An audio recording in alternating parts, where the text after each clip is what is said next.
Hi there. This is Dr. John Stavrakos, and this message goes out for those of you who are athletes or athletic. A lot of people think that regenerative medicine is just for more sedentary people, maybe someone who's a little bit older, who has a bad knee and is thinking of knee replacement or hip replacement. Not true. Regenerative medicine really got its big start and is probably most commonly used in the athletic world. I doubt that there is a major sports organization or a college football team, NFL team, NBA team, Major League Baseball team, FIFA World Soccer, that does not have a physician or someone who does regenerative medicine on their players. I'd bet good money too that if you pick your favorite athletes out there and take a look at the number of regenerative medicine injections he or she has gotten, you're going to find that the number is pretty astounding. I, on a lark a while back, looked at a professional basketball team, an NBA team from a couple years ago, and I guess with the players' consent, the team released the number of players that had gotten platelet-rich plasma injection, basically re-injecting your platelets to fix injuries for the entire roster.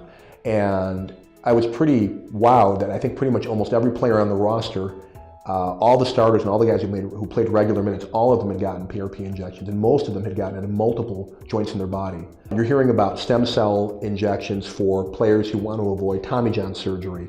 You hear about it in running backs getting it on their knees. Not coincidentally, there's a reason why so many professional athletes have longer careers now. And a lot of the older athletes have said that, boy, if we'd had that back in my day, I'd have played another 4, 5, 6 years. Quick name drop, like Troy Polamalu, who played for the Pittsburgh Steelers for many years, one of the best strong safeties in the league, had said that his career lasted much longer because of regenerative medicine, because he had Achilles tendon problems.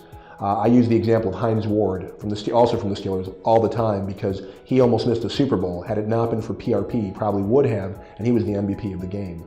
So a lot of sports injuries usually are due to overuse, because when you pitch hundreds of thousands of times in your life, as opposed to someone who just throws the ball with their kid on the weekend, you run the risk of injury. And they're often due to certain imbalances. Some muscles are too tight, some muscles are too lax. Sports, an athlete's a very finely tuned machine. So it's kind of like having a car like a Honda Civic that you just drive on the roads every now and then. It's not gonna need that much maintenance. If you have a Formula One race car that you put at those extreme speeds and those extreme turns, it's gonna need a little more maintenance. And you're more likely to have a problem with wear and tear, and you probably have to tweak it every now and then.